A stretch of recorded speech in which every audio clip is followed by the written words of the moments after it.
Philadelphia, February 2014. In the middle of a freezing winter, police discovered a snow-covered car parked on a side street near University City. At first glance, it looked like just another abandoned vehicle. The heavy snow had kept it hidden for days. But when the snow started to melt, someone noticed a strange smell coming from the car. When officers broke into the vehicle, they found something chilling. The body of a young woman, face down on the passenger seat, covered by a large plastic bag.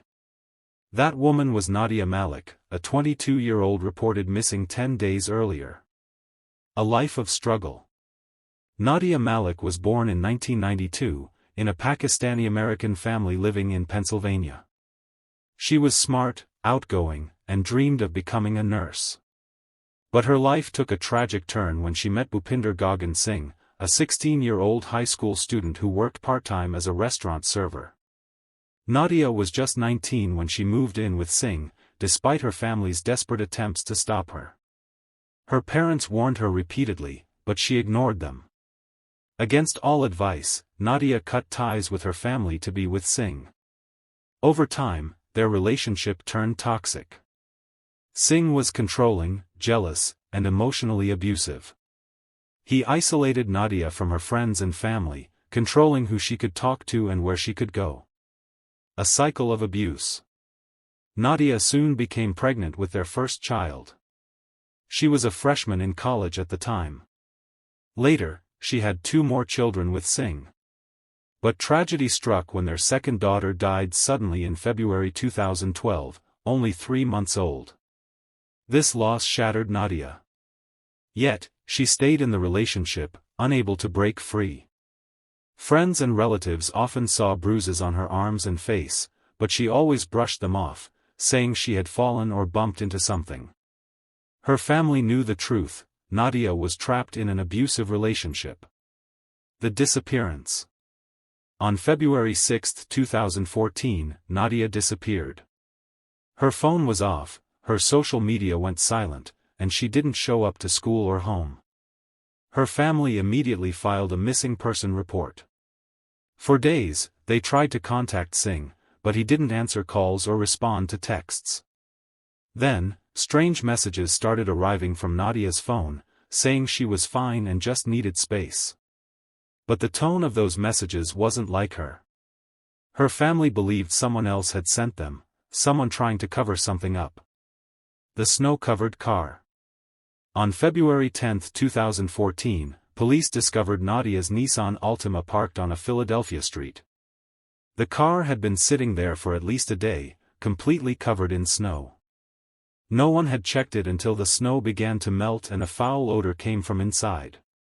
Inside the car, they found Nadia's body, face down on the passenger seat, with a large plastic bag draped over her. The autopsy. The medical examiner confirmed Nadia had no visible signs of physical assault or major injuries.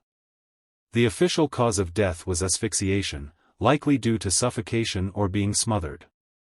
There was no evidence of suicide. This was ruled a suspicious death. Singh becomes the prime suspect. Bhupinder Singh immediately became the main suspect. Singh claimed he had been with Nadia before she disappeared but insisted he had nothing to do with her death.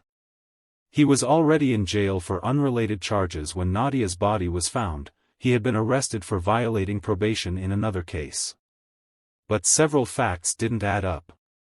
The car containing Nadia's body was parked at the University City location after Singh had already been jailed. So, who moved the car? Singh had sent threatening messages to Nadia in the past, warning her that if she ever tried to leave him, she would regret it. During the time Nadia was missing, her family received text messages from her phone, but police suspected Singh had sent them to mislead the investigation. An unsolved mystery.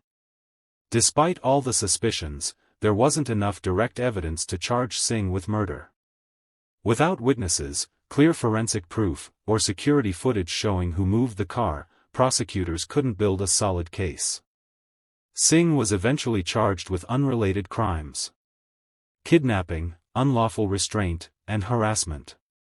But after serving his sentence, he was released. To this day, no one has been officially charged with Nadia Malik's death.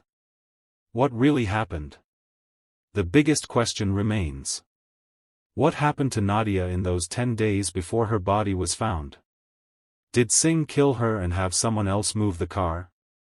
Did she die somewhere else, and her body was later placed in the car to avoid suspicion? Why did the person who left her in the car cover her face with a plastic bag? These questions remain unanswered. The aftermath. Nadia's death devastated her family and shocked the community. Her father, Nadia Malik, later said, "We tried everything to save her from that man. We begged her to come home, but she couldn't break free." Her tragic story is a chilling example of how toxic relationships can end in tragedy. It also highlights how vulnerable victims of domestic abuse often become isolated, sometimes with fatal consequences. The snow-covered car. To this day, the image of Nadia's snow-covered car remains a haunting symbol in Philadelphia. People still remember that white Nissan Altima, sitting quietly in the snow, holding a deadly secret inside.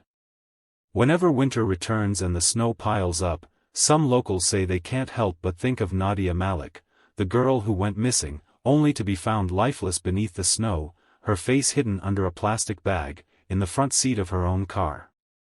A warning for others. Nadia Malik's story is more than just a mystery, it's a warning.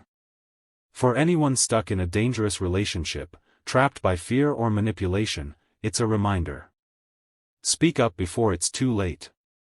And for the rest of us, it's a call to pay attention to the signs of abuse. Sometimes, the most dangerous situations are hidden behind closed doors, or parked quietly on the side of the road, beneath the snow.